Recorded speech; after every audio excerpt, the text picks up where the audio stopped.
So I had a lot of leaking in my passenger area, which I thought was coming from the front, and it turned out it was not coming from the front. It got all my pads dirty, although they don't smell. I had to pull everything up, pull everything out. I checked the front column.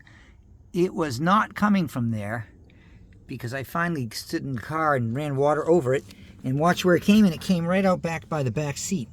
So this brace down there, this bracket, is covering up this tube, which is coming out of up there, out of your headliner, and right down the C-pillar.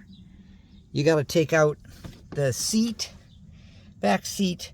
The seat belt is the seat belt actually here is a torque screw, really tough to get out. Otherwise, this one here, and then two more over here, and it exposes this thing right here, this little elbow, which is actually okay. This tube, I think, just came out of it. It slips in there. It just pushes back in like a pressure fit. So I think probably the best thing to do, this tube seems fine. I don't see any reason not to use it.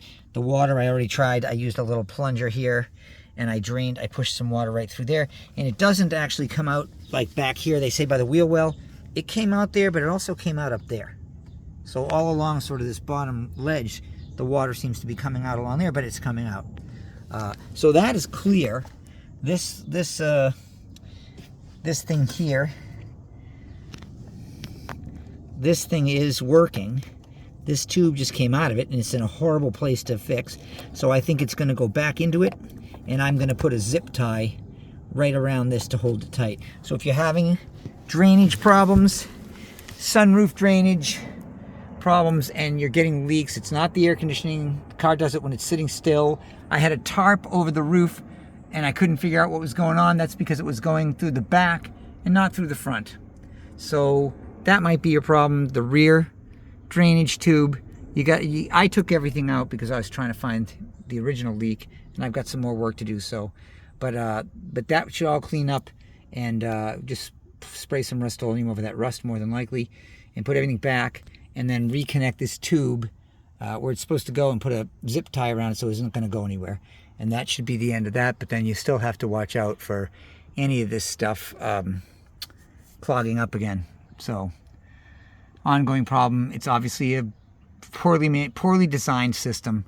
And Volvo, oh well, I like Volvo. That's a really Achilles heel flaw of this car. Otherwise, it's been a great car for 150,000 miles.